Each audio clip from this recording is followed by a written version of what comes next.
in the news cycle today. We shall be having the resumption of the bipartisan talks at the Bomas of Kenya. Abdi Aziz is our reporter at that. And this morning, there was a signing of the collective bargaining agreement between the government and the Union of Kenya Civil Servants at Harambee House. Adan is our reporter there. El Nino preparedness. The Kenya Meteorological Department has spoken and actually even given the forecast for the next couple of months as far as the weather is concerned. So how is Nairobi prepared? Governor Sakaja is to give guidelines on that, and it's all about mainly drainage and water management. Tess is going to be at that event. Then we've got the Lake Region Governors Consultative Forum in Kisumu, and this is another forum where the governors from the Lake Region Economic Bloc have met. We know last week they met and they were speaking about sugar. So this is happening at Kisumu. And also the National Campaign Against Drug Abuse and the Kenya Editors Guild. They were having a media briefing this morning. Kasichana, yes, that's her name. At times when you hear that name, you just wonder, is it real? Well, she is at that briefing that is taking place in Nairobi. So that's just part of what we are going to be taking a look at as far as the news is concerned. Sports check. We're going to be taking a look at Rally Greece. We know that Kale Rovanpera had a blasting Sunday, and this was after mishaps on Saturday evening that befell Thierry Neuville and also Sebastian Ogier, going on to win the third rally of the year and also consolidating his position at the top of the WRC standings. He's now on 200 points, and he's 33 points clear of his teammate Alvin Evans, who's on 167, with Thierry Neuville on 134. So we'll be taking a look at that. Lacrosse. Now think of a game that is a combination of a little bit of basketball, a little bit of hockey, and you need good hand-eye coordination, and you need to run quite fast all across the pitch. So we'll be talking to Kenya's lacrosse team. This is a team that has drawn the attention of the lacrosse world because they were featured and they've participated in age grade competitions. When it comes to the senior level, how can they compete? And then there's wrestling. And we're talking about Olympic-style wrestling, better known as Greco-Roman wrestling. Not what you see with The Undertaker, and also you may think about the Usos, but this is simple wrestling. No kicking, no punching. It's all about pinning down your opponent. A very safe sport, by the way, when it comes to wrestling. Has always been a part of the tradition. So Mary Wavinya and Bernard Okumu will be out there, and we'll be getting a demonstration of how wrestling goes about as the team gears up for the Olympics 2024. And we shall start with basketball. And when it comes to basketball, Kenya, especially the men's team, it's been on the rise. We're talking about the Morans. How much work has been done and what is coming out of this? As we get into the Kenya Basketball Federation league season, this is after the Sports Dispute Tribunal agreed with the Kenya Basketball Federation that it's all clear, action can resume. There's been a change in one team. You know it as Thunder, but Twende Sport have come in and they just not want to have Thunder as a pro club, but also how do you develop the game and continue that ecosystem going. And that's where our conversation starts this morning. Our hashtag, Sports Check, KBC. So straight into this conversation, and we are with the general manager and founder of Twende Sport, Kushen Dirie. A very good morning to you, Kushen. Good morning, sir. How are you? Very well. That's now, good. I'll tell you something about Kushen. He still plays, by the way, and for the last 10 years, he's been playing in the basketball league.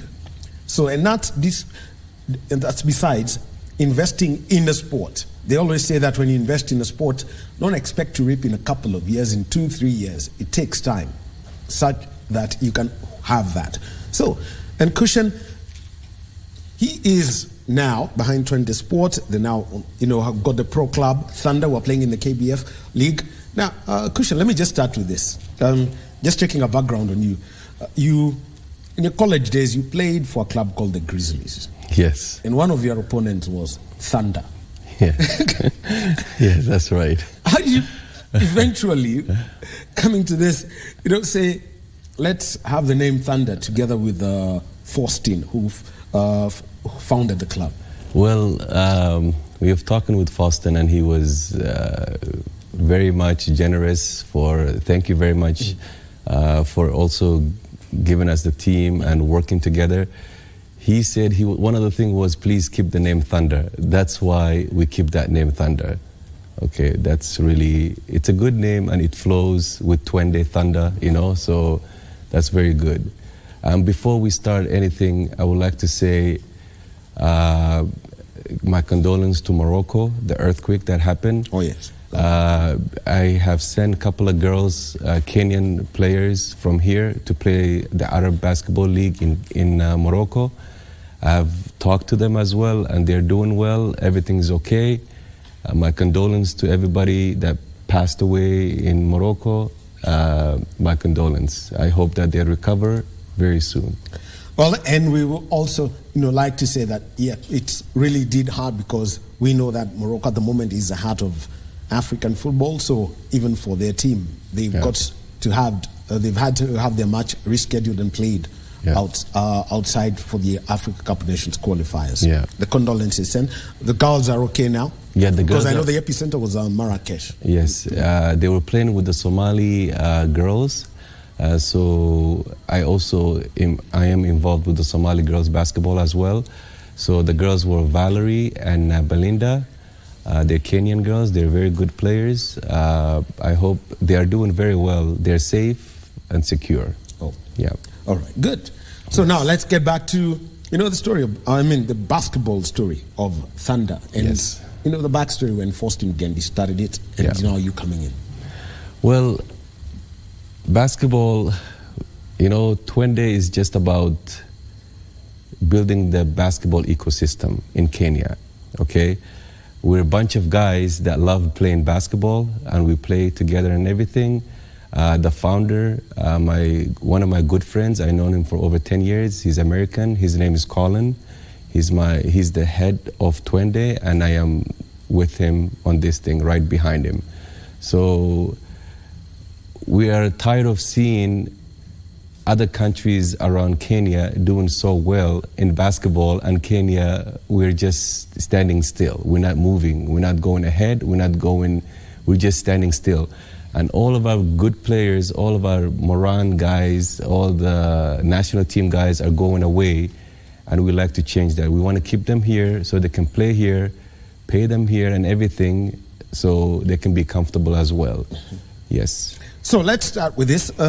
The first thing they've done is Thunder, I think, which I know you also unveiled, a side such that you've attracted, looking at some of the names that you've attracted, led by Griffin, the guy who's played all his club basketball for Thunder. Let's start with the pro side. What's the whole essence of having this top-notch side that can compete against, KPA, Equity, and Ulinzi? That's the reason that we started this club, so we can compete with those teams. And by the way, they're a good team. I used to play for KPA. Ulinzi is I know the coach, and I'm sorry about the late coach that passed away for Ulinzi. My regards to his family. They're a really good club. KPA, Ulinzi, Equity as well. They're really good clubs. And all of these other clubs don't get anything, So that's why we want to compete with those clubs, and also not just those clubs. We don't want just KBF. We want to be outside. We want to be more than just, we want to show what Kenya basketball can do for Kenya as well. So we're just exploring everything all around. What's the catch for you to bring in the squad that you've selected? What's the hook for a player? Well, obviously, one of the main thing is to win the KBF league. Okay, that's the main goal. But also, we love basketball so much, me and my other founders and everything, that we just love. So we stopped everything that we're doing. So we're giving 100% focus to basketball, so we can make Kenya basketball much better. It's good already, but we want to make it better. So that's why we really looking forward to that. Now, the other thing is for you to, as you select the talent, what do you look for in players? Because there's a lot that goes in. You can look for a good center, you can look for a good forward, you can get your good guards, but what character do you look for? We look for, It doesn't matter how good you are if you're not disciplined. Most important thing is discipline. If the player is disciplined, that's what we want, and his character and everything. Basketball is just another step. You know, life doesn't just begin and end with basketball. You know, we want them to get them ready for the world as well. That's why discipline comes in. It's very important. You have to be disciplined. You have to be very disciplined. No matter how good you are, if you don't have a good discipline, we're not going to take anybody like that, because it's bad for the brand and it's bad for the community and everything. We want guys, when we hire them, when they play for us, we don't just play basketball. We go out there to the schools and help the kids, teach them, do some other stuff other than, you know, like, we don't want to just keep it to ourselves. We want to take it out there with the community, with the kids, with everything else. So there you are, you want to be competitive and do that. That's a professional side of it. Now, we know the kind, let's talk about sport in Kenya. It's pro sports is hard to come by. So how do you keep these players, you know, run this training session for these players such that they know, I'm in Thunder, I'm comfortable here as, you know, a professional, semi-professional player, but at the same time, I know that I've got to keep my A game. How are you running this now? Well, we don't want players just to come and play basketball and just get something and just go home. We want them to be very disciplined. We want them to come and work out and do their job. We don't just do basketball. We also give them gym membership so they can work out and keep fit and everything. We want them to be one of the top players in Kenya, so when we go out there, we can compete with those other countries. Like you can see what South Sudan did in a short period of time. You know, very well organized, very well done and everything. You know, like, we want to consider something like that. So we want everybody from outside, starting with African countries, to come to Kenya and play basketball in Kenya. Why not Kenya? Kenya is a big country. Kenya is a very wealthy country, you know? Why not Kenya? They have to come here, they have to play, they have to want to come to Kenya, you know? It can't be just football and other stuff like that, you know, rugby and volleyball, even though they're doing well. We want basketball to be up there as well. And it starts with the youth as well. Well, talking about South Sudan, they qualified for the Olympics, and they're the only team going to the Olympics that does not have an indoor court. Yeah. So it's that crazy. Now, you know, basketball is an indoor facility. It's an indoor sport. We play outdoors a lot. So just tell us, you know, about how you're trying to get to, you know, train with your simple base. We know everywhere. It all started in Shauri Moyo, but you also have got to get your players into that indoor mode. Yes. Just tell us how you balance it. Well, what we'll have to do is we're working on it right now to get an indoor facility, to build an indoor facility. We're getting some investors, maybe if they're interested. Get on, and they do the league phase and then get into the playoffs. That's why they say that leather and the rubber will meet on that surface. Let's talk about development now. You've got youth clinics that you send out to the communities. Yes. And your players, you know, slowly turning into, you know, some of the senior players starting their coaching. How do you do this outreach for different communities? Let's start with Nairobi, where you are based. Yes. The community, it's very easy. We'll deal with high schools, we'll deal with younger kids and everything, because basketball is not just the senior team. It starts from the bottom up. You know, it's like we have to work from the bottom, get these youth and all of these things happening. So we're in some schools already trying to work with the kids, you know, like they can't even dribble the basketball or nothing, but we're starting them now, we're teaching them. Our senior guys, they don't come just to play basketball. They have to go teach those kids as well. That's part of their contract, so they can teach them. They can, whenever we say, let's go teach the kids and everything, they have to come, you know, like, it's not just, and anything that anybody has questions for basketball, Twende is here to answer. We're here, we're willing to, because anything got to do with basketball is just It's not just the senior guys. We're doing a lot of things under the senior guys. Obviously, Thunder is the top, and then it follows, it trickles down to everything else. Well, very interesting, because you mentioned about, anyway, I'll forgive you for saying Barclays, you know, you have to come from a particular generation Yes. to call it, I mean, The system of the coach and everything. Here is more about running. You're just running like back and forth, you know, like it's like that. But you can run, but do it in a system. If you're doing this, that's the difference that I saw. You know, most coaches here, it's about who can run the fastest.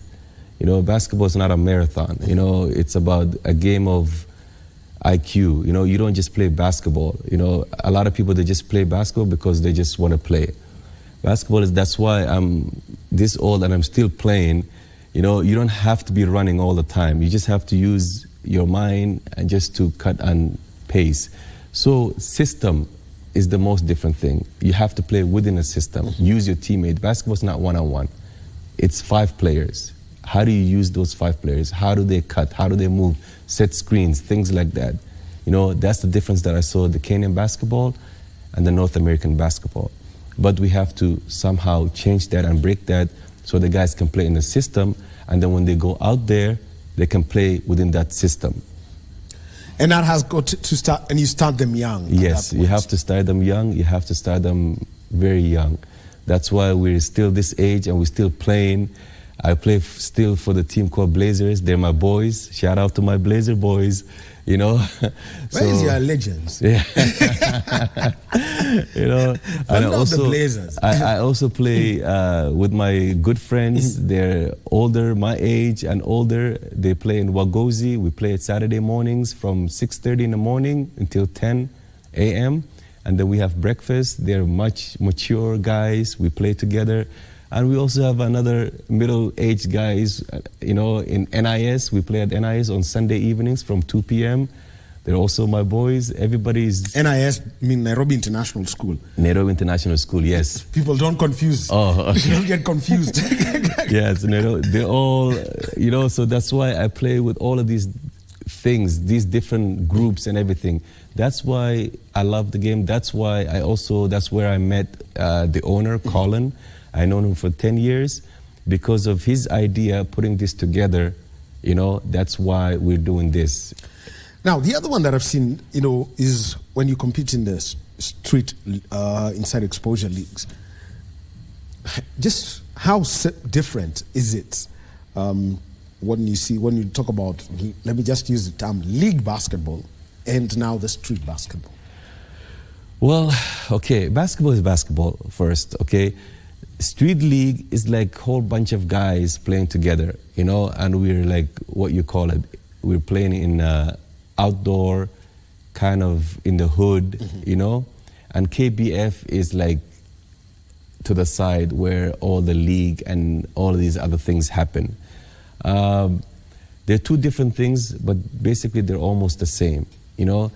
The street league, we're doing so well right now, the boys and the girls, you know, we are doing the age gap. So now those guys on the street league, if they do well, they can come to upgrade to Thunder and play in the Premier League. You know, that's the idea. You know, get these guys all the attention that they need and everything so they can play ball, they can execute everything, and then they come to the senior guys. That's the idea that we have.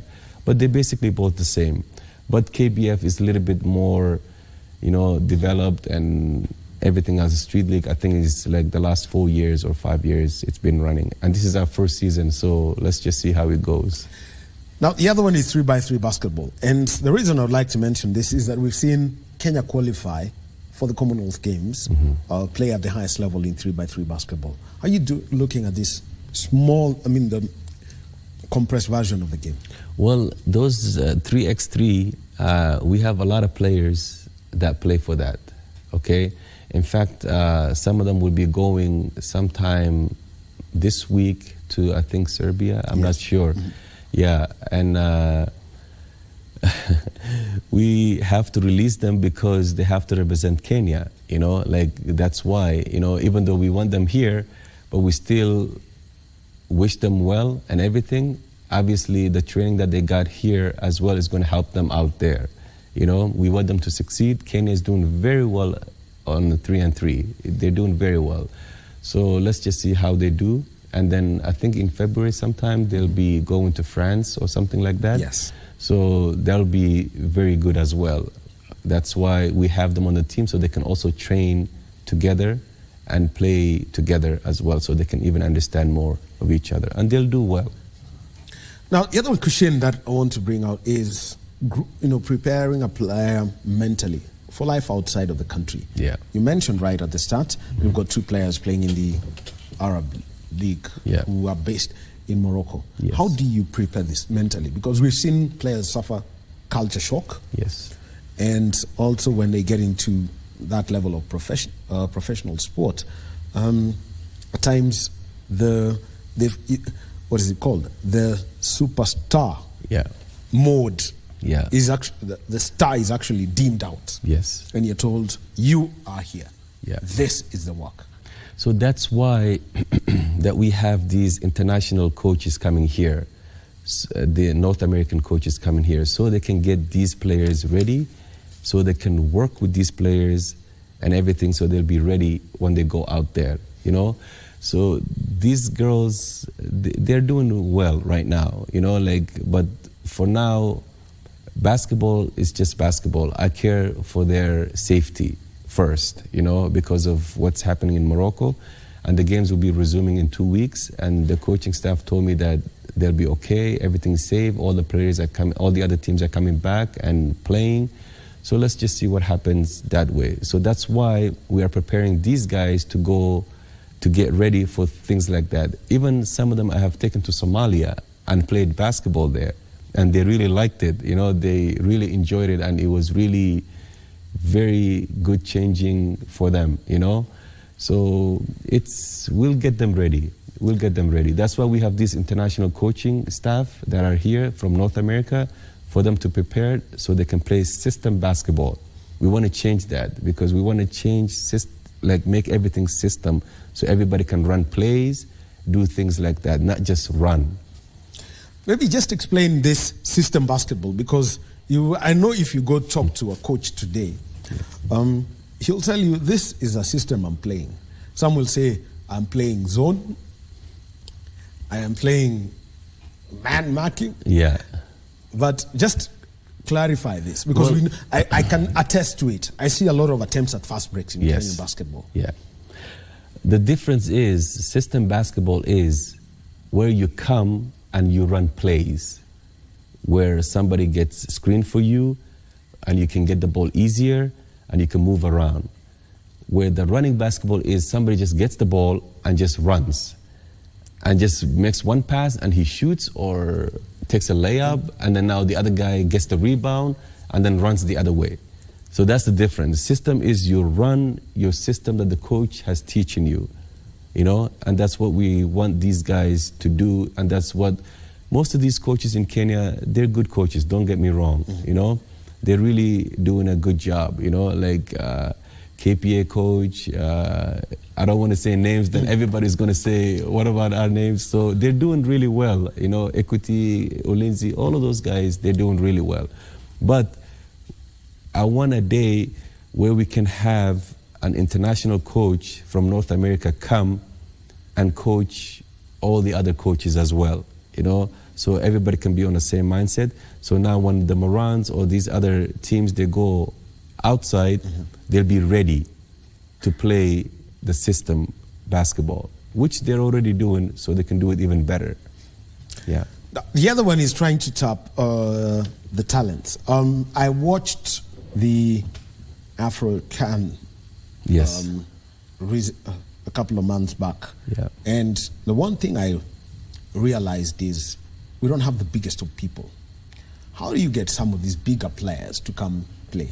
I try to think that somebody like Michael Jordan, who's about 2 meters tall, used to play as a guard. Yeah. 2 meters is a center here. Yes. Yes. Well, most of these guys, there's some great coaching staff not coaching staff, some great players in the US, okay? But getting those players here Kenyan players, by the way. Getting them here, sometimes it takes money and financial and everything. Yeah. Maybe that's the issue. I don't know. I'm not in the national team. Actually, I'm talking about locally. We've seen some of these people here. Yes. You've got the real people. Get them.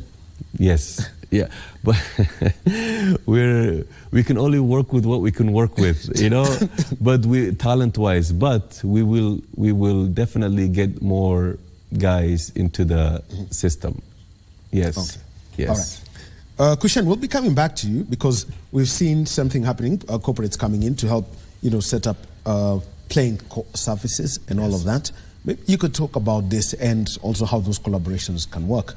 But right now, we've got our reporter, Abdi Aziz, who's at the Bomas of Kenya, and this is going to give us a brief on the resumption of the bipartisan talks between the Azimio la Umoja Alliance, Umoja and One Kenya Coalition and Kenya Kwanza, and this is after both houses of parliament did give an approval for the talks to continue at the Bomas of Kenya. Abdi Aziz, give us an update on this. Good morning to you too, indeed, Daniel Wahome there in Broadcasting House. We are camping here at the Bomas of Kenya, trying to make heads and tail of the talks that have resumed once more here at the Bomas of Kenya, where we do understand the Azimio as well as the Kenya Kwanza leaders will be sitting down to iron out some of the agendas. You do remember that those particular agendas were already framed by the technical committee from both sides. Now, given that it is fully constituted and, of course, recognized by the National Assembly and the Senate, it will have the Hansard where it will be recorded for purposes of being presented before the two leaders, who is President William Ruto as well as the ODM leader Raila Amolo Odinga, once they conclude, and then thereafter take it to Parliament where it will be adopted. If there are any constitutional recommendation or any changes, it will be then taken over by the legislators there at the Augusta House. Now, quickly, Daniel Wahome, some of the agendas that have already been framed here at the Bomas of Kenya includes the electoral justice and related matters. You do remember that this is the bone of contention between the Azimio as well as the Kenya Kwanza side in terms of the outcome of the 2022 general election. Now, some of the issues they will also be talking about is the restructuring of the Independent Electoral and Boundaries Commission, IEBC. You do know till now we do not have commissioners at the anniversary towers. The boundary delimitation, that is another grey area, as well as the audit of the 2022 presidential election. Now, other outstanding constitutional matters, you do remember it was the embedment of the Constituency Development Fund, which is the CDF, needs to be embedded into the constitution. The two-third gender rule, which has always been elusive between the National Assembly and the judiciary. Even one time, you do remember the judiciary calling for the dissolution of Parliament for not enacting the two-third gender rule, as well as the embedment of the office of the opposition leader and the amendment of the Prime Cabinet Secretary office, which now has been occupied by Prime Cabinet Secretary Musalia Mudavadi. There are other outstanding issues of the leader of the opposition, which of course will culminate to what we have been witnessing following the massive demonstrations we have also been witnessing for the last few months or so. Now, just right now, Daniel Wahome, the leaders I can confirm to you have arrived at the Bomas of Kenya includes the chair of the Azimio wing, who is Wiper Party leader Kalonzo Musyoka. We do have the minority leader Opiyo Wandayi. We also have the DAP-K Kenya leader, who is Eugene Wamalwa. And on the other side, we're still waiting on the chair, who is Kimani Ichung'wah, but other leaders have already arrived. That is Hassan Omar, the Ayala Member of Parliament, the Bungoma Women Representative, that is Catherine Wambilianga. We have also seen the Embu Governor, who will also act sometimes as the acting chair in the capacity of Kimani Ichung'wah, that is Cecilia Mbarire. So we're keeping tabs on what is going on here at the Bomas of Kenya. Those are the issues set by the technical committees from both sides. Now, whatever outcome of this particular talks will have, they only have 60 days to finalize any agreements between them, iron out any issues between them, so that the report can be tabled before President William Ruto and the ODM leader Raila Amolo Odinga, then finally be taken to Parliament for consideration and adoption. Back to you, Daniel. Thank you very much, Abdi Aziz, for that update from the Bomas of Kenya. And that is at the resumption of the bipartisan talks. And this is after the leadership of Kenya Kwanza and Azimio agreed that they will have talks to iron out issues especially that have been articulated there by Abdi Aziz. So we will be having that in our news cycle. So Abdi Aziz will be keeping us updated on that.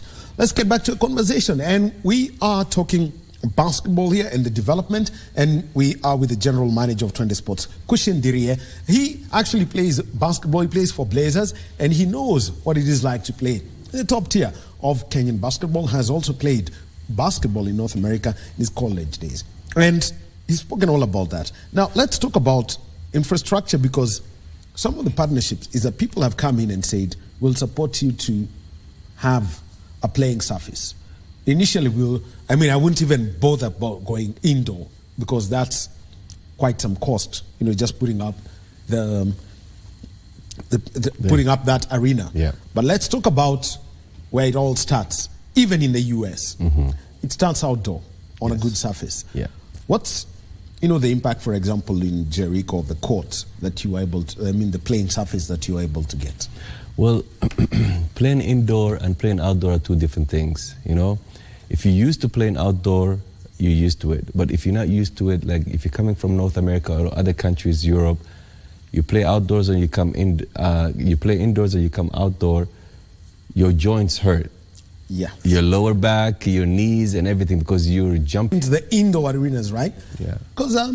Because like you mentioned volleyball, the reason we can't host volleyball African competitions beyond 8 teams is because we've got only one arena.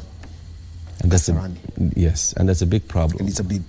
So I'm trying to imagine if we were to host a basketball event. The thing is, it's not just. Valley. Yes, the thing is, it's not just basketball. If you have arena for these things, any kind of sports, I support. I'm not going to be biased. You know what I mean? I will support. Volleyball, basketball, football, all of those things. Now, the other one is, you've mentioned about basketball, you've taken players to, play in Somalia, you've got players out there. What are the opportunities for Kenyan players? And the feedback you get from people who, get to you through Twende Sports and say, Twende gave us these 2 players, they're good. Yes. Twende gave us three players, 1 needs more work, these 2, we are keeping on with them. Well, I'm trying to do a recruitment now, okay? Because the girls that went to Morocco, their coach is an NCAA coach, they also have an assistant coach that watches the whole thing outside. He's an NCAA coach from Ohio State University, Division I. I need some young girls and boys as well, because they need some players. I can help them go out there and everything, but we want to start everything here first. Here. Yes, they have to be strong and development and everything here. I'm a founder, yes, co-founder and everything, but now I might be also a recruiter for all of these players as well. Talent manager. Yes, which is it's not going to be difficult, because I just need, like the right, for example, again, courts, basketball courts, indoor courts. We need to have more of those things. When you have more of those things, somebody will pop up. All of these NBA players right now, look at it. Most guys that are winning MVPs are African players. Yes. Just look at it, NBA. The last couple of years, no American has won the MVP. It's all Africans or Europeans, that's what we want to do. That's why. Home of the NBA world champions are not world champions. No. It's Europe. Exactly. Yes, that's what you saw that. That's what everybody said. It's not world champion, it's Europe. Because NBA sees now what's out there. That's why they're spending over $1 billion in basketball infrastructure. You know what I mean? In Africa. That's why we have to take some of that money and put it here in Kenya, so we can have Kenya benefit, and the youth benefit and everything, and everybody benefits. This can be a work for everybody. Like, for example, the kids that we have, they benefit because now they give stuff to their parents or things like that. Like, it just trickles down. Everything trickles down. It has to be making these players better so they can benefit and their families can benefit as well. Overall, just taking a look at it from this little spark that you've put in, what kind of fire eventually can we see in the local sport? Can we see a move to more pro clubs? Thunder already stands by itself. Can we see others coming in? That's the idea. We don't want to be the only one that's trying to hug the whole system. No. We want other teams to come in and invest in Kenya's system. It's unfortunate that it has to take a North American people to come and do that. But I also want Kenyans to come and buy a team, and say that, okay, let's just do what these guys are doing and benefit. They will benefit, trust me, But the problem is everybody is afraid. Nobody wants to put anything in, like everybody's just standing by. Risk averse, 100%. Yes. There's no risk. If you love the game, this won't be a risk for you. It's something that you love. We stop doing, like I said, what we're doing so we can do this thing full time and then benefit later on. You cannot just have something now, build something, and then you get money right away. No. If you think money and things like that, this is not a thing for you right now. You have to see everybody develop, So that's why we want to help these young kids play basketball, make money, do something, go out there, get them into that system, basketball, so they can go out there and perform, Like I said, South Sudan, they made it to the World Cup. Or was it? Yeah, they were the World Cup, and now they're going to the Olympics. Olympics, Nigeria are not going to the Olympics. Yeah, exactly. So, but Kenya, why not Kenya? Why not? They can do it. We have the players, and they're outside, even in the States. Why not just bring them here, and they play here, and they play proudly, for their country and everything. I love Kenya. My mom has a business here. It's really good here. That's why I want to give back to the Kenyan people as well. Not just me and my founder, Colin. This was his idea that we sat down and it actually worked. If it wasn't him pushing us, this will never happen. And for Colin, what's his investment here, Colin Rasmussen, who's now CEO and co-founder? What is, pushing him, besides what he's doing, to put in this money? You've known him for 10 years. Yes. Convincing him into a buy-in. Yeah. And eventually, because, he lives in that financial world and all about development and everything. What's he saying that he knows? I've put in this year. I don't want money in 2020, at the end of the 2023-2024 season. Yeah. How many years are you looking at, for that someone to say, I'm now reaping my first fruit? Yes. Well, that's what I'm telling you, because we love basketball. How many the years? Love, like if I was to decide to go back to my hometown, and decide that I'm going to put money into a basketball team. Yes. But how many years would I say that I would have to wait before? It's not going to be too long. Trust me. You just have to be patient and things will come.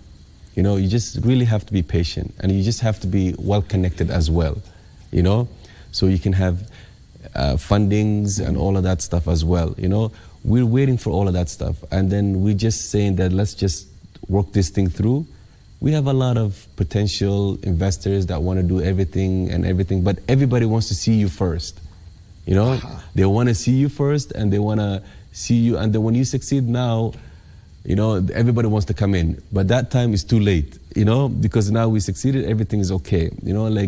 That's why we want to bring in all of these different investors here in Kenya, And how do they come in? By building nice indoor courts so they can come watch the games and everything. And it's really nice. That's what we need and that's what we want at the moment. Well, the message is quite clear. He said it so many times, indoor courts. Yes. Because the Americans really want to come in here. Kenya, the reason why the BAL is happening in Rwanda is because Nairobi didn't have a court. Exactly. Otherwise, it was going to be Nairobi. It was going to be in Nairobi, And if they Rwanda built it, it could have been Nairobi and Rwanda. No problem. We could share.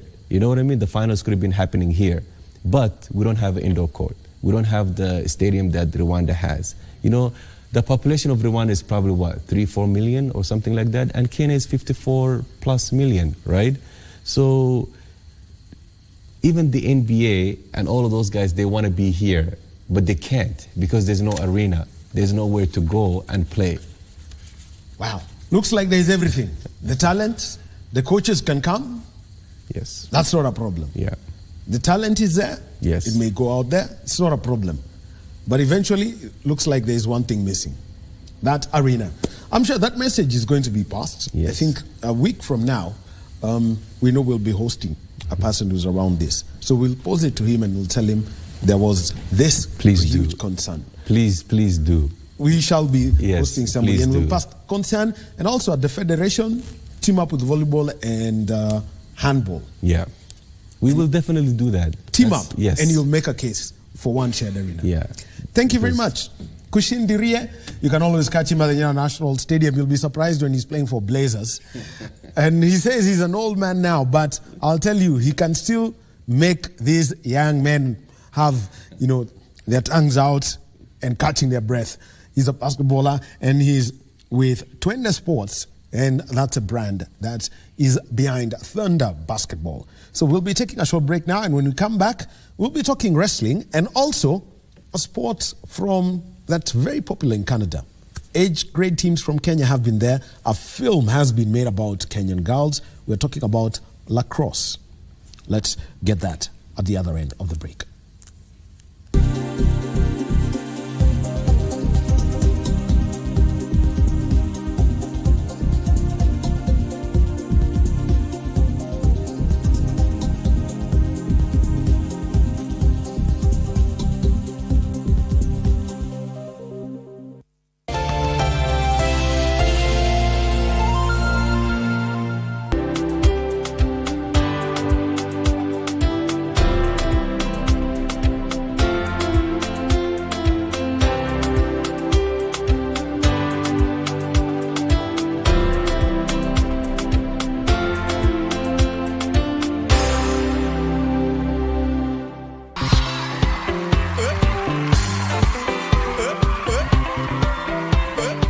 Asanti na karibu kwa matangazo haya ya leo.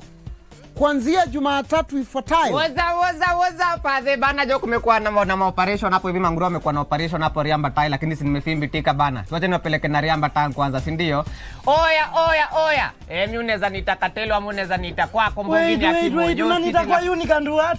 Kwa you where there can do what that impact acha tu nitambambize. Guys, iko hivi. Kila Jumatatu tupatane KBC Channel 1 for the chipukizi, so itakuwa sapi, so ya nguvu. Tumorio mko related ama naweza mtoka tenje. Naweza cheza kama mimi, si ndio? Acha nipukujia huyu. Kwanza, si ndio?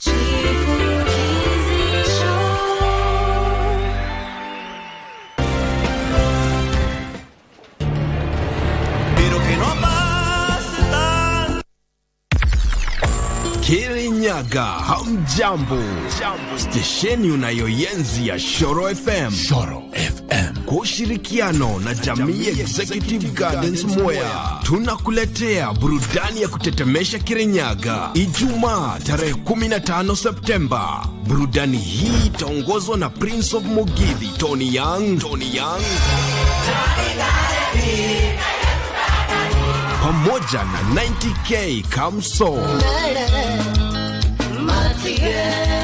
Kipindi ukipendacho cha Friday Night Express kitakufikia moja kwa moja kutoka Jamii Executive Gardens na nahodha wake Joy wa Masharia. Karibuni sana. Watangazaji wa kituo cha Shoro FM wakiwemo Mwanamwede, DJ Kama na wengineo pia watakuwa. Usikose kufika Jamii Executive Gardens Mwea, tufurahie pamoja tarehe 15 Septemba kuanzia jioni hadi che. Burudani hii ni kwa hisani ya Jamii Pure Pishori Rice. Tupatane Mwea. Live from Broadcasting House, Nairobi, Kenya. This is KBC English Service. Welcome to Beat Time Show, the very best of the 80s and 90s. Me, John Korani, JK. Timeless music hits across the decades. This is the place to be after you've had a tough day. Here we celebrate love and life.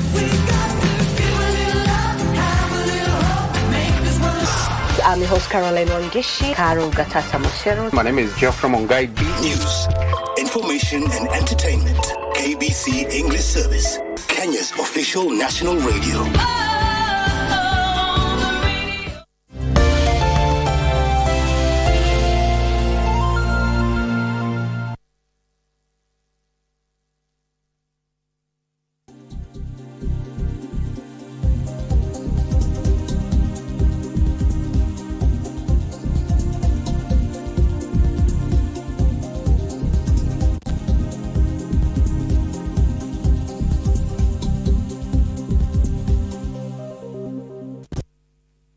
And welcome back to Sports Check on this Monday morning. It is the 11th day of September 2023. And just keep now look on the news that we are keeping up with today.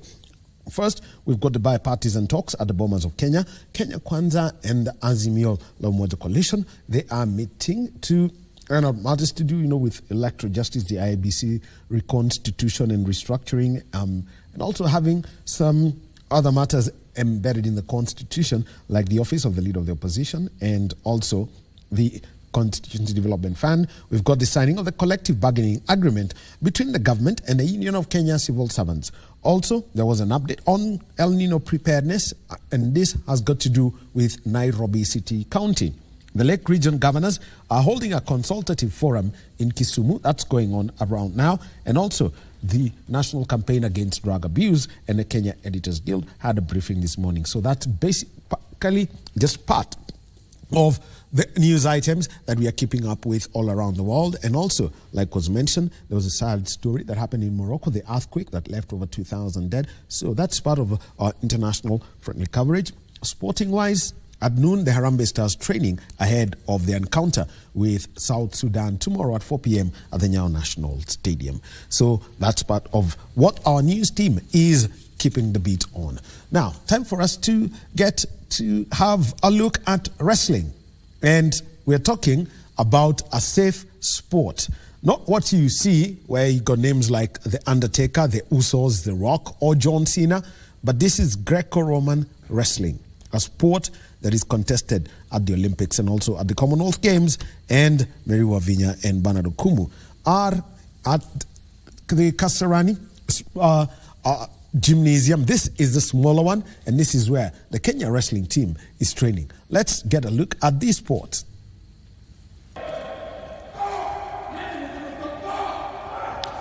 Well, and if you can, this is the training for the national wrestling team, which is in camp here at Kasarani. And what's just going at the back there, you can see Coach Machete leading this particular training session. They just have a few days before they head to Serbia, where they'll be looking or seeking to qualify for the Olympics. That's in 2024. 13 member team squad, which is broken down as 7 men, actually 9 men, and just 4 ladies who are in this particular team. They'll be all be gunning for the world titles, as well as which is also a pathway to Paris, and that's Coach Machete, who has been in charge. I'll be speaking to him later, but also just to speak to us is Eric Walucho, which is the team manager of this particular team, and he's here to just give us a brief detail of how it has been in the camp and how ready is the squad. Karibu sana on Sports Check, Mr. Eric Walucho. Good to have you today.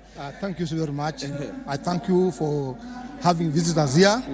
The team is in great gear, hoping gunning for the medals at the World Championship in Serbia, Belgrade. What gives us that confidence to say that we'll be gunning for the medals? Of course, you see, everybody who is going there is, unless we are just going there to joke, but everybody is, especially my team here, they are very much determined, and especially the boys who is in the IOC, Mahabila Madayo, Emma Wangila, we have Marco Masaba, and so many of them. So they are very much ready to the task. And being the first Olympic qualifier match I anticipate that everybody is going to do his best to make sure that he brings back a medal to Kenya. And this will be the first time for Kenya to bring a medal from the World Championship. And I'm very much with the training that we have had, through the support from the government, the National Olympic Committee, and even the Wrestling Federation, I know we are going to do our best. And we anticipate and we promise Kenyans that we are going to come back with victorious, and we have to punch this ticket to the Olympics. I mean, talking about the competition that Kenya might likely face for these tickets, how ready? I know the government has been behind it, preparing, giving adequate support. Maybe you can talk a little bit how it has been, how the support has been key in your preparations. Yes, let me just say, preparation started all the way long time ago when we went for the African Championship, because we could not have gone to the World Championship without passing through the Africa Championship. So the 13 wrestlers qualified at the Africa Championship that was in Hammamet, Tunisia, whereby that's where they got their tickets, and all that was supported by the government and the National Olympic Committee. So this is just a continuity now, because you had to qualify so that you can come to the World Championship. So as per now, you can find that in one weight category we have got about 60 nations in one category. So everybody is trying to qualify for the Olympics. So if the government could not have supported us during the Africa Championship, then we could not be there. So we say thank you to the government, we say thank you to the National Olympic Committee, and even the Kenyans for the support they've given us all together. Yeah. And indeed, the gold medals and Kenya being back at the Olympics for the first time in 35 years is in sight, right? And in fact, that's the one thing that is challenging us. Being in the Olympics 35 years ago, that's in Seoul, Korea. We anticipate right now, with the preparation that we have had and the support we've had from the government, we are having qualifiers here. And that's what we are just saying, that let corporate people come in, the government and all well-wishers to come and support the team, because we cannot just be keeping on looking at athletics only to be bringing medals to Kenya. Wrestling is one of the key sports in the Olympic movement. And for example, you can find the USA have got 30 wrestlers, or they've got all wrestlers across the board. So we are going to also to be the United States of Africa next time. Yes, maybe for now we have got 13, but next Olympic we should have 30 wrestlers at the Olympics. And if you see, if we invest very well, each and every weight category can bring a medal to Kenya. Yes, indeed. So that means that if we could be having the 13 of them qualifying, then that means we have got that 13 gold medals just in one sport. Yes, indeed. And remember that it will be 5 across all the categories. But thank you so much, Mr. Alucho. Okay, now the qualifiers, because now we are going to have 5 first people are going to get the ticket to the Olympic Games. Yes, at this World Championship. Then we have got another second phase that is going to happen, that is in Egypt, that's the month of February. We will be having, that's a continental, that's Oceania, Africa and Oceania. They will be having the 2 positions qualifying. So at the end of the day, we must be having 13 wrestlers in each and every weight categories after all the qualification marks have ended. Yes. Thank you so much and all the best. What's certain that Kenya indeed is coming back to the Olympics after 35 years. That's so certain. Thank you so much. Asante sana. That's Eric Walucho, the TM, who has been giving us a little bit of what really holds for this particular team to be here and also prepare for this particular championship. He's talked about the amount of preparation that the team has had, of course, beginning with the Africa Championship in Hammamet, Tunisia, where Kenya did win a number of bronze medals. 13 team members will be heading to Serbia. They'll be they all picked from this particular championship. Yes, and Linus Machete, the head coach, is here to speak to us also and give us the technicalities of the squad that he has. Karibu sana Mr. Machete on Sports Check. Asante sana. Mazoezi yako vipi? Mazoezi yako sawa, jinsi unavyoona. Tumejipanga, tumejitayarisha. Kwa hivyo sasa ni kufanya tu finishing na kusharpen speed, endurance, hiyo sasa ndio tuna deal nayo. Lakini kwa sasa vijana na wasichana wako sawa sawa na tunatumai mazuri. Matokeo yatakuwa mazuri. Asante. Naam, labda ukisema kwamba matokeo yatakuwa mazuri, hiyo inatokana na nini? Hiyo confidence inatokana na nini? Inatokana chinzi championship ambazo kwamba tumeshabidia, sababu tumekuwa kwa African Championships, tumepata medals, tumekuwa kwa pitch games, medals zimekuja. Kwa hivyo tuko na matarajio makubwa. Huu ni mchezo mkubwa kwa sababu huu mchezo huu tunaweza ulinganisha na Olympic Games, kwa sababu wenye wanashiriki kwa hii mchezo still ndio bado watakuwa kwa Olympics. Na kwa sababu hii ni one part of qualification ya Olympics, so we are not taking it for granted. tuko tayari na tuko tayari kufanya hii kazi. Ndio. Wachezaji kama Mahabila Matayo ambao ni wachezaji wazuri na wanaorodheshwa top 3 in the world. Hii inasema nini kuhusiana na ile talent ambayo tuko nayo hapa ya wrestling? Inamaanisha ya kwamba kama Kenya sasa tumeimprove. Mchezo huu mara mingi umekuwa tu ni mchezo ambayo kwamba mara mingi inahusu Waarabu na upande western countries, African countries, lakini kwa sasa inamaanisha ya kwamba Kenya sasa tumeadapt na Kenya sasa tunataka tuende tufike viwango kama wale wenzetu. Hiyo tu ndio target yetu. Kwa hivyo mchezaji kama huyu Mathayo ni mchezaji ambaye kwamba ni star kwa sasa na ametuonesha matumaini ya kwamba ako tayari. So ile kitu tunajaribu kufanya ni ile sasa kumweka more input kwa training, mazoezi yawe sawasawa na pia afanye kazi nzuri, sababu speed yake techniques tulishaweka, kwa sababu sasa ni ile tu kuwork kwa mambo na endurance na tufanye kwa mambo ya speed yake, lakini kila kitu tuko na matumaini na yeye. Yeah. Labda zungumzia zile talanta zingine ambazo zipo kwenye timu. Najua kila mtu kwenye hii timu ya watu 13 wote wana uwezo wa kuleta medali, sio? Wote wako na uwezo, na pia ukiangalia upande wa wasichana tuko na msichana pia ambaye kwamba ni bronze medalist. Emma Wangila ni msichana mzuri. Tuko na msichana kama Mburu, ni wasichana wazuri na wanaweza fanya mazuri. Tuko na kijana mwingine kama Mark Masaba pia ako tayari. Brian Olo wako tayari. John Omondi, hawa nakutajia ni wale medalist wetu ambayo kwamba Kenya tunawategemea. Kwa hivyo hatuna wasiwasi. Yeah. Ni nini hasa ambacho kimebaki katika hizi siku chache? Matayarisho labda ataangazia nini katika hizi siku chache kabla kusafiri? Yes. Hizi siku chache ambazo tumepakisha, kwanza tunashukuru kwa sisi kuwa hapa, sababu kama sio serikali hatungekuwa hapa. Tunashukuru serikali kwa kutupa hii nafasi, na sasa tuko tu hapa yani kuendelea na mazoezi, kwa sababu huu mchezo wa wrestling ukikosea hata siku moja tu relax, tayari utakuwa unapea adui wako nafasi. Kwa hivyo hatuna nafasi ya kurelax mpaka dakika ya mwisho tutakapofika Sabia. Hiyo ndio sasa ndio itakuwa yani sasa top player ya huu mchezo, na ndio tunatarajia medali tutapata. Tunatarajia matokeo yatakuwa mazuri. Pia ranking pia huwa inaangaliwa, sababu kwenda kwa Olympics pia ranking inategemea sana. So tuko na matumaini. Coach, labda unawania kuwa kocha wa kwanza kurejesha Kenya katika mashindano ya Olympics wrestling baada ya miaka 35 since 1988, labda kuna shinikizo? Natarajia kwa sababu in fact hata ukiangalia nyuma hapa mahali tumetoka, tumekuwa na kiu ya medali kwa muda mrefu, lakini kwa sasa tumeanza kuingia na hivi karibuni mtaanza kuona maajabu, kwa sababu ukiangalia sasa mchezo kama huu tunaenda hii ni qualifier ya Olympics, one of the qualifiers ambayo kwamba second qualifier itakuwa Cairo. That qualifier pia bado inakuja. Kwa hivyo mimi niko na matumaini na nataka kufunja rekodi, ikiwezekana niwe kocha wa kwanza, kwa sababu mimi mwenyewe nishakuwa mchezaji Olympics, nishashiriki World Championship, nishaenda. So natarajia kama coach, natarajia matokeo mazuri, kwa sababu pia training ambayo kwamba nimekuwa nikupitia katika nchi za nje. Sasa saa hizi hata mara mingi hatuhitaji makochi wasungu.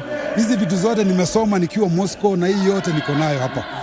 Yeah. Kabisa sana. Kocha ambaye amefuzu wrestling, Mr. Lenus Masheti, ambaye he's the head coach for the wrestling team. Thank you so much and all the best and keep guiding the team. Sio, asante sana Coach Masheti. Yes, and maybe we'll be speaking to one or two.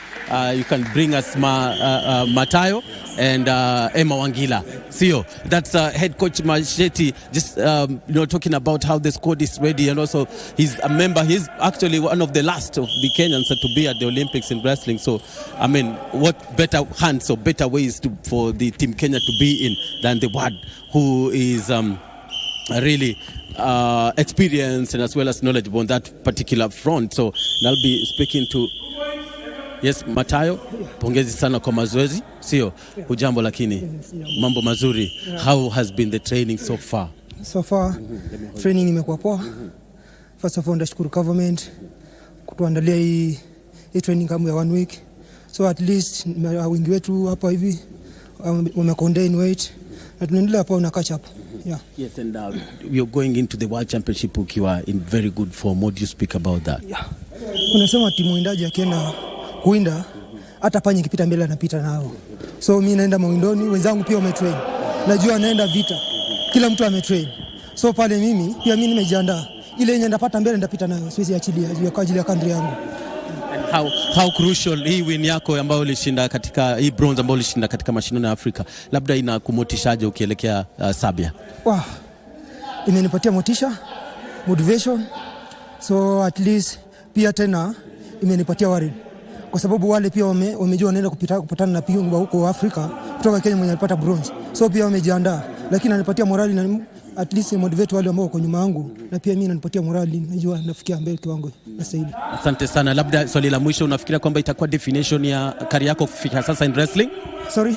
Unafikiria kwamba labda itakuwa ni one of the peak moments za career yako ya wrestling? Yes, of course. Yeah. Sijui nisemaje. I feel like nashindwa hata ku-express it. Yeah. Although, niseme ni career yangu, ni kitu ya muhimu sana kwa career yangu, ni wrestling kama career yangu. So na hii championship inaenda kunipuli juu ni qualify for Olympic Paris. So ni ile nikitimiza my vision, my dream, ni qualify Olympic. Kuna wale ambao wanaenda wako chini pale, wadogo wanakuja. So pia mimi wananiangalia, coach ameelekea hivi, ama athlete and coach. So wakiniona naelekea hivi, so ni motivation pia, na motivate wanakuja wanatoka hapo chini hivi. Thank you so much and all the best, Matayo, sio? Asante sana. All the best. Asante. Naam. And also Emma Wangila is here with us, one of the team members. Emma, hujambo? Na pongezi kwa mazoezi. Mazoezi yako vipi lakini unapojiandaa kwenda Serbia? Mazoezi yako poa. Kama vile mnaona, zoezi iko juu sana. Because tuna prepare kwenda championship. That's why tukapa tuna train ndio tuende.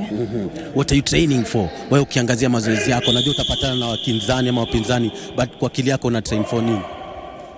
Okay, kwangu venye na train, na prepare kwenda championship. At least nikitoka hapo venye ametoka kwa camp, tukienda uko kukutana na wenzetu, tunajua tutashinda. Uko kwa timu ya Kenya ambayo labda huenda ikaandikisha historia, hii na kufanya ufeel aje tayari? Okay, mimi na feel poa sana nikikuwa kwa team Kenya, ndio imetusaidia sana. Labda ulishinda medali ya shaba, bronze katika mashindano ya bara Afrika. Sasa unaelekea katika mashindano ya dunia hii na kufanya ufeel aje kwa labda katika form gani? Okay, mimi niliposhinda bronze last year, I was so happy. Then na prepare kwenda hiyo championship, and I know venye naenda hiyo championship naenda kushinda, ndakuja at least na maybe silver ama gold. Which ambayo utakuwa tayari usha qualify for the Olympics, sio? We wish you all the best, Emma. Asante sana na urejee kwa mazoezi na kila kitu kitakuwa poa, sio? That's Emma Wangila and Mahabila Matayo, two of the gold prospects. So two of the Team Kenya members who are expected to do well as the rest of the 12-member squad. Once again, they are preparing for the World Championship, come Olympic qualifiers. But of course, this is just one of the stages in the 3-peat qualification process for this particular championship. Talked to the coach, Linus Machete, and just spoke about how confident and ready this particular team is. I'm Bernardo Kumo, reporting from Moi International Sports Center, Kasarani. Back to you, Daniel Wahome, with the sports check. Well, thank you very much, Bernardo Kumu at the Mo International Sports Center, Kasarani. That is one of the two indoor arenas. This is the one that is just next to the main place that was once nicknamed Kichinjio. But we know that is a team that is going to the World Championships. It's a qualification path for the 2024 Paris Olympic Games. Well, as we get into this third session of interviews, let me introduce our sign language interpreter, Ann Wangeshi. Now, talking of World Championships, in studio, I've got a Kenyan contingent that is going to the World Championships next month. So, and this is the lacrosse team.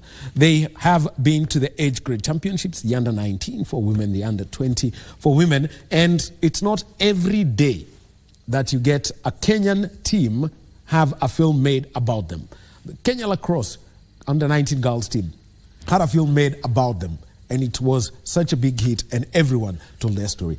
And in studio with me, well, I've got half a dozen of the people who are here. And I know at the other side I've got Winright Muhando, who is the acting general manager across Kenya. But here with me, I've got Vincent Onyangi, who's a player and a coach of lacrosse. He's got the stick, he's got the ball there. And also, yeah, I've got Valerie and Valerie Anyango. How are you? and also McLean Saji. Now, very basic. Let me just have this thing. Now, you can see this.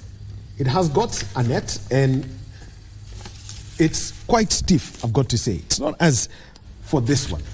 And we've got this one that he has. This one is a net that, it's very, very easy. I mean, you can see that it's got movement. You can move in and out. Let's just start. What's the difference between these two? So this is the women's stick.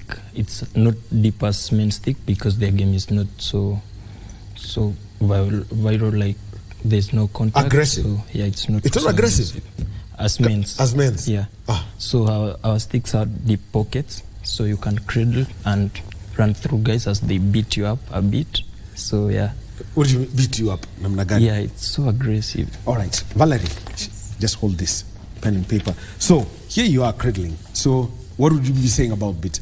So I'm an attackman. You are a defender. Yes. I have my helmet on, my chest pads on. So I have to go to try and dodge you. Okay. So and you have to take the ball. You have to hit my stick. All right. Yeah, with that stick. So I'm here. So you hit. I change direction. So I have to keep moving with you. Yeah. And then I have to keep checking my stick. Check this way. Yeah. So basically, it's basically stealing the ball from you. Yeah. That is the whole essence of. Yes. When we are inside there. Yes, sir. Okay. So now the other one is. This is also the men's stick. This is. Yeah. This is men's also. Given that this is it's got movement. Yeah. All right. So you've got it, and we're going to be getting demonstrations here. And lacrosse. This is a sport that's very famous in North America. The Canadians love it, and they play a lot about it. And let me just, as I go back there, so that you can also be doing some demonstrations, how you pass the ball around, and maybe even as the fouls as they speak. Let's get to hear from Winright Muhando. Winright, just give us a background of how lacrosse came into Kenya, and one person who's seated next to you became one of the faces that's been on YouTube a lot when they talk about lacrosse in Kenya. We're talking about Victoria Nasimi. Right. Muhando, how the sport came to Kenya, and we saw teenage girls go and play at the World Championships. Start there.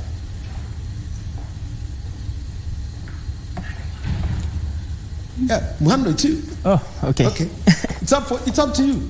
Oh, so my name get is us going, Vincent. The story of lacrosse in Kenya, and eventually for the under-19 girls and also the under-21 men playing at the World Championships. Start us there. Okay, my name is Winright Muhando, the acting general manager, Kenya Lacrosse.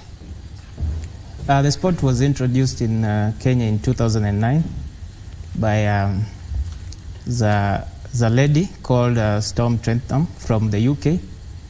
And originally the sport had started in Uganda, then it moved from Uganda to Western, then it got itself to Nairobi in 2011. Oh, so the migration of the game, and just now tell us basically how the people caught up with it, and how everyone now started getting active in the sport, such that it spread to schools, because that's where you'd get a proper under-19 team. So initially the sport started with the women's side, the girls.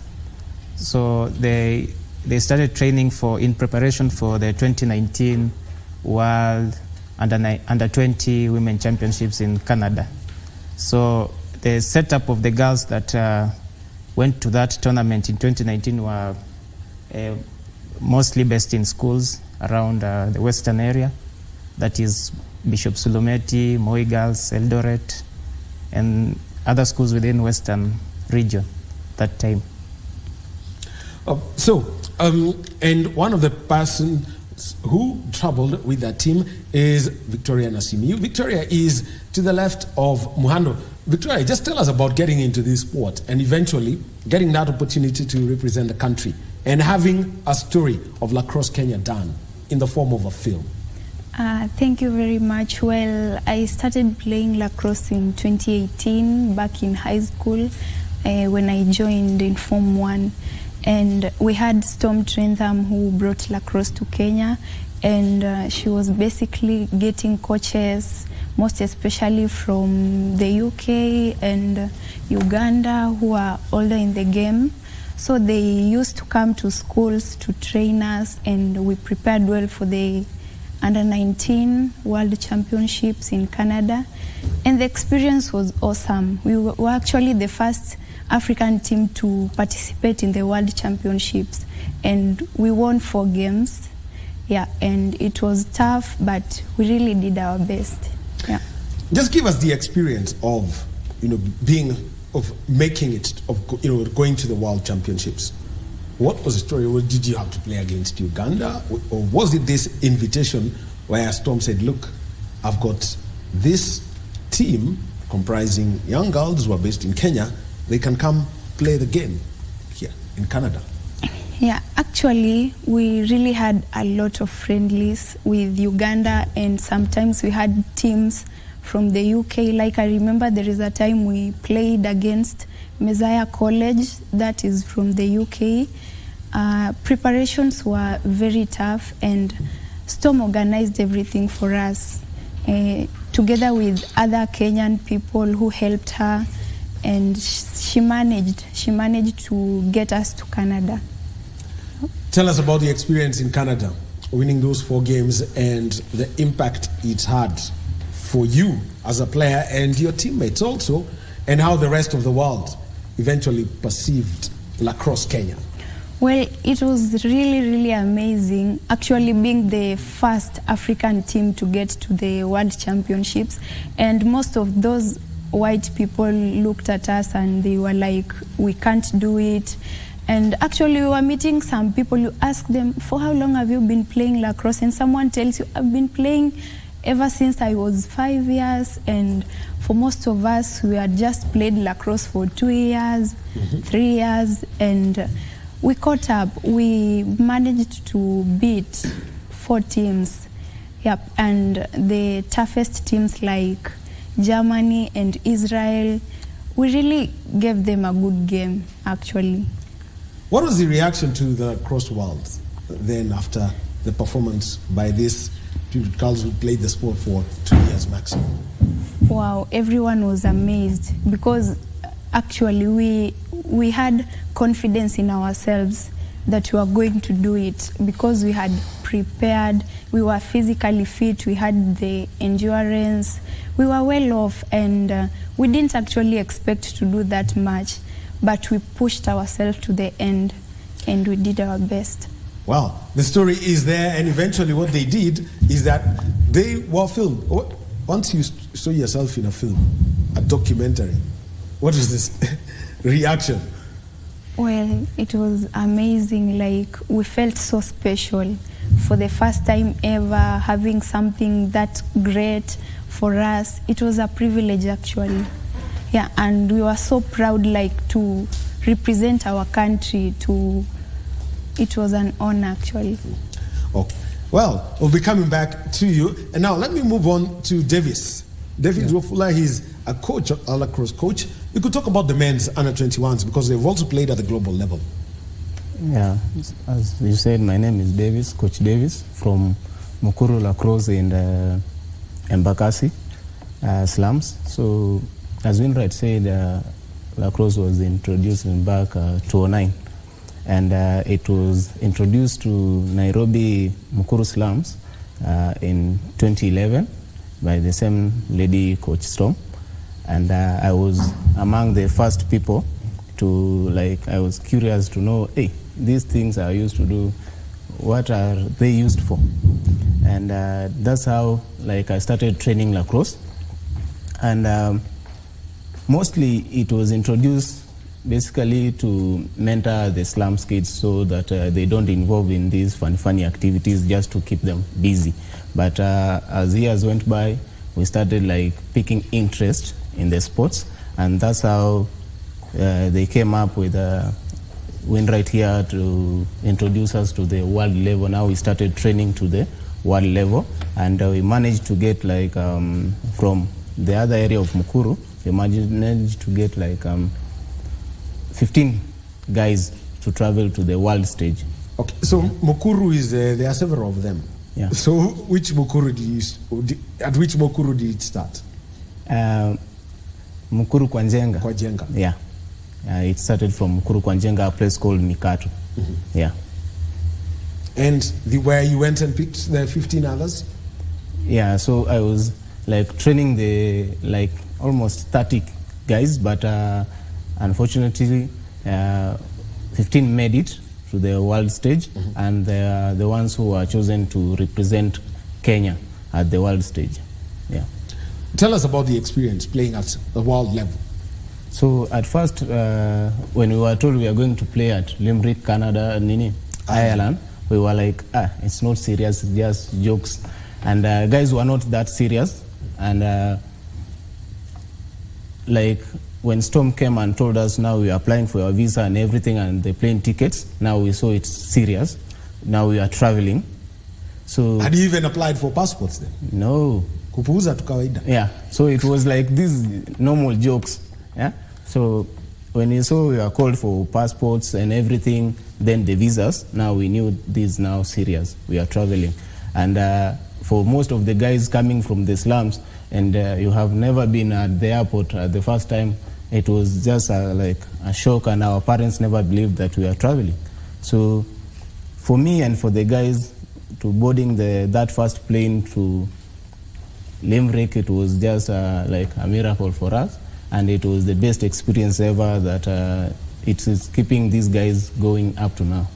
So what was your experience playing at that under-21 championship? For me now, that was the first serious game that I have ever experienced in my life, and also for the guys.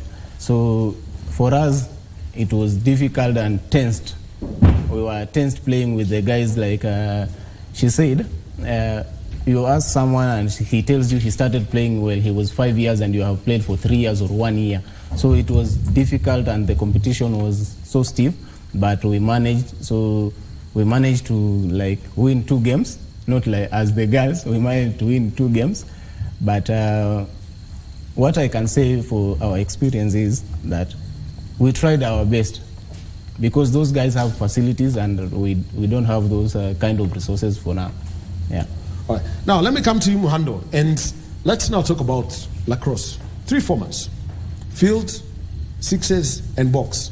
Just describe each one of them and how different it is from the other. Let's start with field lacrosse. For the 2, I'll just start with saying for the 2 championships that the women and the men went, we played field. It's the traditional lacrosse game that is played with 9 in field, then there's a goalie, makes it 10. So in total 10 people per team that's playing. For the sixes, it is the format that was introduced so that we can push the agenda for the Olympics in 2028 in Los Angeles. So it's a fast game. It's played 4 quarters, 8 minutes each. For the field game, it is same 4 quarters but 15 minutes per. All right, so ideally sixes is where you're playing 6 aside. Yes, 6 aside. 5 and a goalie. Yes, 5 and a goalie. So it's basically a shorter version. Yes. And what will I talk about also? A smaller court. Yes. A smaller field. A smaller field, yeah. And now there's the other one that you call box. Yes. Tell us about that. Now, box is an indoor game, mostly played in Canada. For us here, we don't have the facilities to play box. Yes. Just explain how box is different from the outdoor lacrosse. It's a shorter field, basically, but it's more aggressive than even the field game. And it's actually meant for tougher people. Yeah. We haven't really ventured into box a lot, because we think for now the only 2 versions we can do is field and sixes. Yeah. Okay. Victoria, you wanted to say something? No. Basically, just okay, Victoria. Just give us an outlook before I engage Davis, so that he can, give some directions to the three who are across the studio. Looking at your growth in the game, given that you're playing field and also sixes, what we call 10-a-side and 6-a-side. How much fitness is required for each of the versions? Oh, okay. For the sixes, like someone has to be really, really fit, because you run for 8 minutes and you only have like 2 minutes to rest in each quarter. So, and everyone is playing everywhere. Like we don't have the midfielder, the attacker, and the defender. So everyone is attacking, everyone is defending. So when you lose the ball, you have to break, to run, to defend so that you are not scored. So it really requires a lot of fitness and endurance compared to the field one. Yeah, the field one, it's not that aggressive. And for the sixes, you have to be like very, very fast. Yeah. But Muhando, let me just get these dimensions right. Okay. For the field lacrosse, how big is that pitch? If you were to put it into a context, it is the size of, say, a basketball court, a handball court, or a football court. Okay, for the field game, it's maybe the size of a rugby pitch or a football pitch. Sixes is probably half that size, football pitch. The sixes, yes. Wow. I'm just trying to imagine the size of a hockey field, and you've got to do all that running with that image. Well, lacrosse. We've spoken so much of the theory. So at the moment, Vincent, Valerie, and McLean, just hold. The instructions now are going to be given by Coach Davis. So Davis, you could start by asking, the players who are out there across the studio, just first of all, the basics of the game, about handling the stick and the passes, the basic passes. Just now, take that with Vincent, McLean, and Valerie. Okay, we'll start by Vincent. He will show us how the boy stick is used to cradle the ball so that you don't lose that ball. So Vincent, can you cradle, please?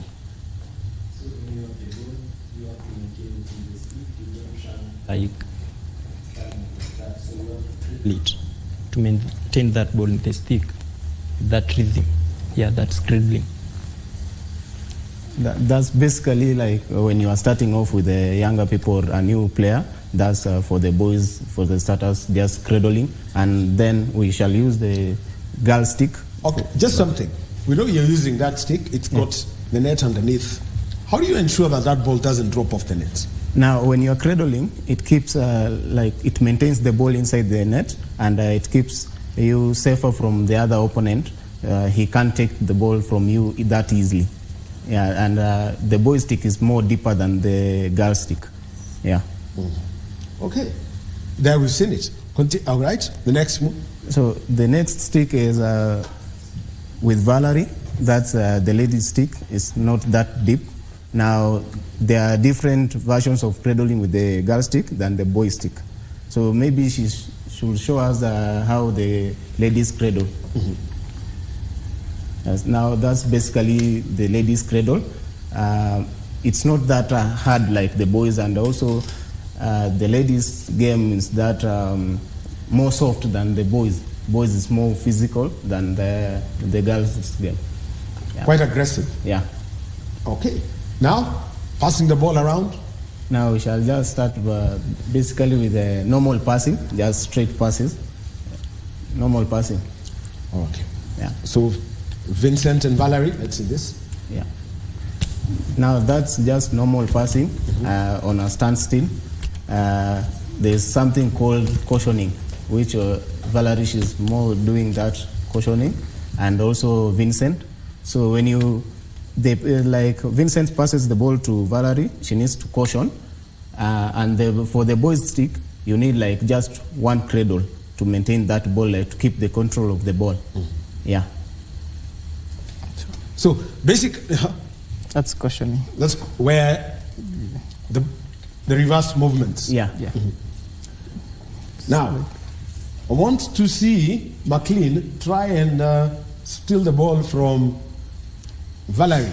Let's see how he...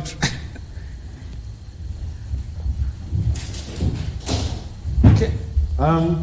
Just face each other, right across. Yes, that way, such that you don't have the back to each other. So let's see how that happens.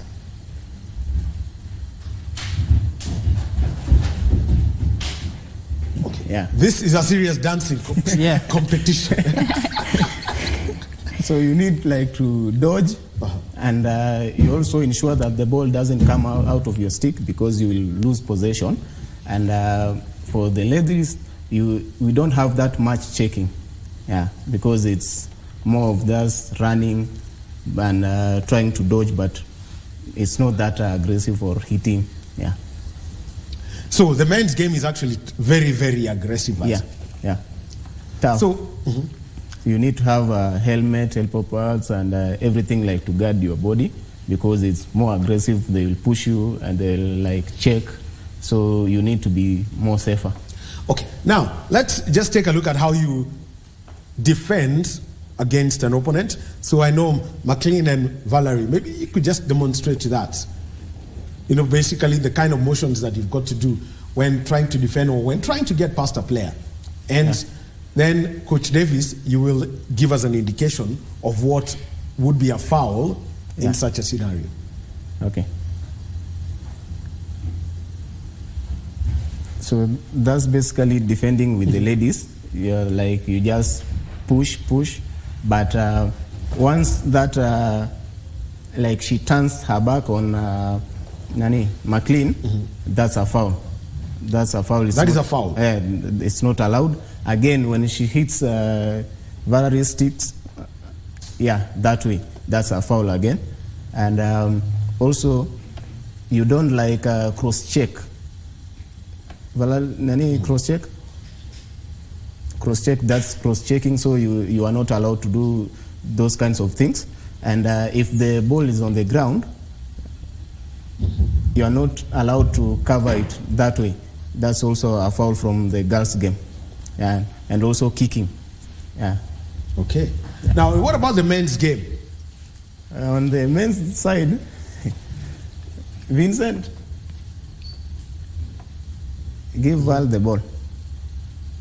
So, on the men's side, you can check. You can check it's not a foul. And also you can push. Okay. Also, if the ball is on the ground, you can either kick it or just scoop it directly. There's no foul there. But on the boys' side, fouls come when you hit the helmet. You check on the legs somewhere, and also on the back, like Vincent is doing. That's a foul from the boys' side. So, can you cover the ball in men's game? Yeah, men's game you can cover the ball. Kwa nini bwana? I don't know, but they are changing the rules each and every time. But on the men's game, you can cover the ball, then... I mean a tackle from behind in football is a tackle from behind in football. It doesn't matter whether it's the Women's World Cup or the Men's World Cup. No, but on the boys it's allowed. On the ladies, it's not allowed. Because on the boys' side, you can cover the ball and maybe you try to scoop it on behind because the other opponent has an helmet, but on the ladies' side, they don't have that protective gear. So it is more dangerous than the men. So when you put on the protective gear, how many kilos of equipment do you have on your body? Because you mentioned a helmet, something protecting your chest, and also the elbows. You add almost like, let's say, 7 kilos. 7 kilos. The boots also. The boots. And the boots. Also. And you have to run with those things, those equipment. Tizi fitness mnafanyia wapi kwa jeshi? It's just like you need to keep yourself fit. You need to train each and every time you get that chance. And also, on the slums area, you need to look for places like you can train. Okay, so now you're headed for the Sixes World Championships, and this is why I want to bring you in, Winwright. Just tell us about the process of Kenya being selected to go for this World Championship, the sixer side. First, this is our first sixes women championship tournament in Canada, Ontario. So we got an invite to participate in the sixes tournament scheduled for 6th. Is it in the same town where they played the under-19s? Yes. Peterborough? Yeah. Okay. It's in the same town. The team will leave on faster, and start playing on 6th to 8th. I think it will be a good opportunity, at least since we are moving from the traditional field game to the sixes. It's a good opportunity in preparation maybe for the Olympics in 2028. That's if lacrosse goes back to the Olympics.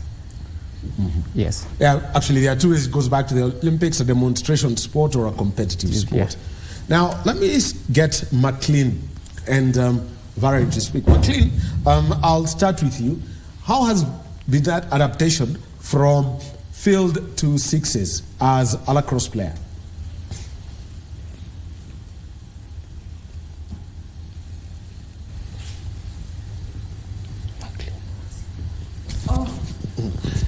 Yes. Okay. So I can. Okay. So, anyway, McLean, I'll let somebody speak for you, and that is Victoria. The transition from field to sixes, what has it been for you? Well, it hasn't been that tough, given that you already had the skills how to handle the ball, and we had the knowledge of lacrosse already. So we actually started training and practicing for the sixes this year. That's in March. And we've been really doing great. Like, Win right here is also our fitness coach, and he pushes us to go for that fitness because we really, really need it. So we've been doing our best, and it has been easy for us because we are not new in the game. Yeah. Where have you been training, Wainwright?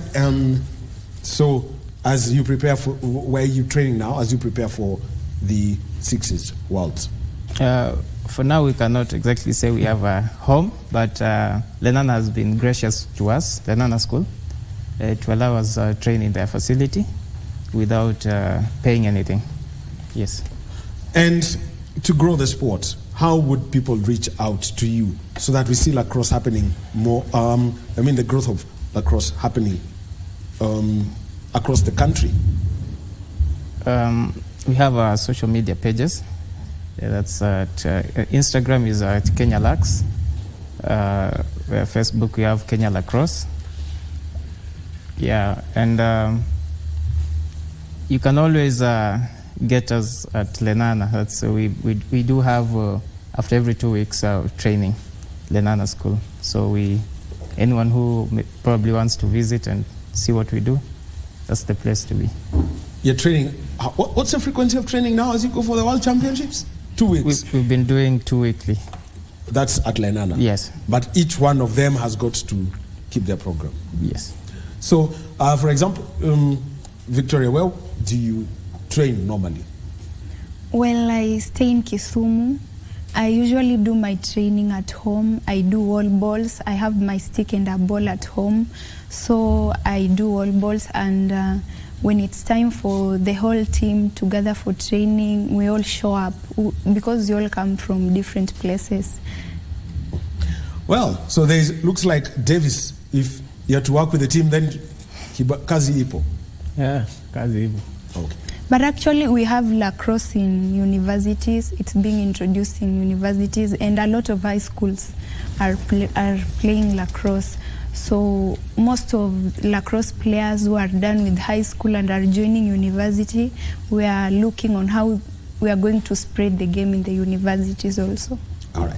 Now you've got a reputation to keep, so we know how well you performed way back in 2019, and that means that what are your expectations?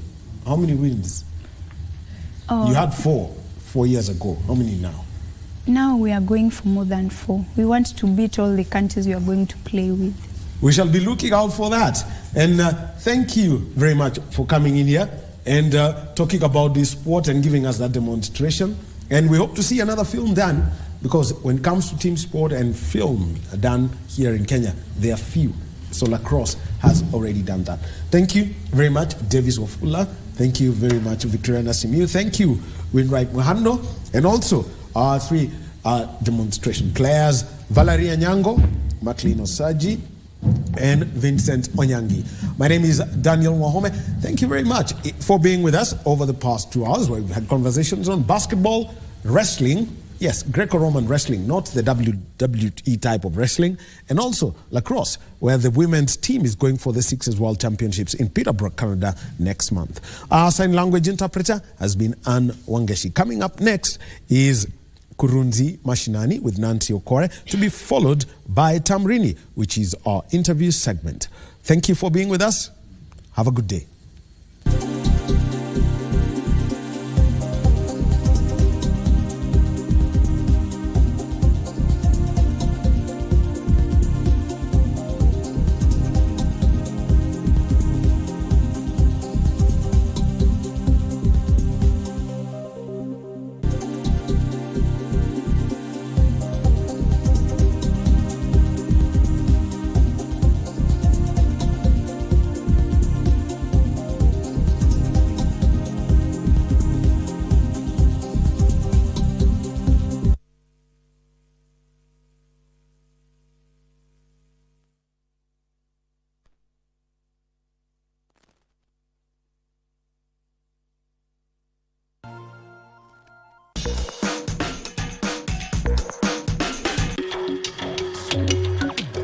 Gerhard Richter is one of the world's most consummate contemporary artists.